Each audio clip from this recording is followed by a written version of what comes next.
अजितदादांच्या अपघाताबाबत माझ्याही मनात शंका, अमित शहांकडून सखोल चौकशीचं आश्वासन. दादांच्या अपघाताबाबतचं सत्य समोर आलंच पाहिजे.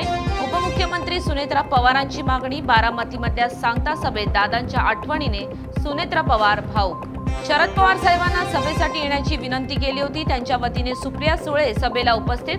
पवार साहेबांचा आशीर्वाद माझ्या सोबतच आहेत. प्रफुल्ल पटेलांचं वक्तव्य. राज्य सरकारने जुनी पेन्शन योजना लागू करावी या मागणीसाठी आज राज्यभरातल्या 17 लाख कर्मचारी संपावर. चंद्रपूर जिल्ह्यातले 15,000 कर्मचारी संपात सहभागी. शासकीय कामकाजावर याचा मोठा परिणाम.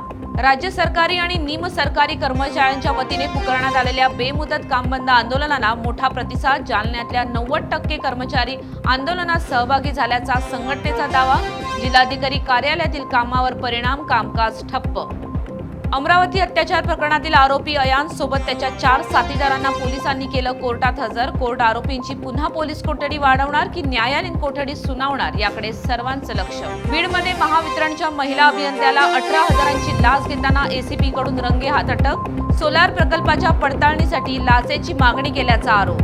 नाशिकच्या पंचवटीत सिगारेट न दिल्याच्या रागातून तरुणीची हत्या. राहुल राऊत असं मृताचं नाव तर रोहिदास आहेर असं संशयिताचं नाव. या घटनेनं परिसरात भीतीचं वातावरण. नांदेडमधल्या गँगवॉर प्रकरणातील 2 फरार आरोपींना पोलिसांकडून अटक. शेख शाहरुख उर्फ कबूतर आणि शेख उबेद उर्फ अजगर अशी आरोपींची नावं. गँगवॉरमध्ये 3घांची झाली होती हत्या. परभणीतल्या पिंपळगाव ठोंबरे परिसरात तरुणींनी झाडाला गळफास घेतलेल्या अवस्थेत आढळल्याने खळबळ. मृतदेह कुजल्याने दोघांची ओळख पटवण्याचं काम सुरू.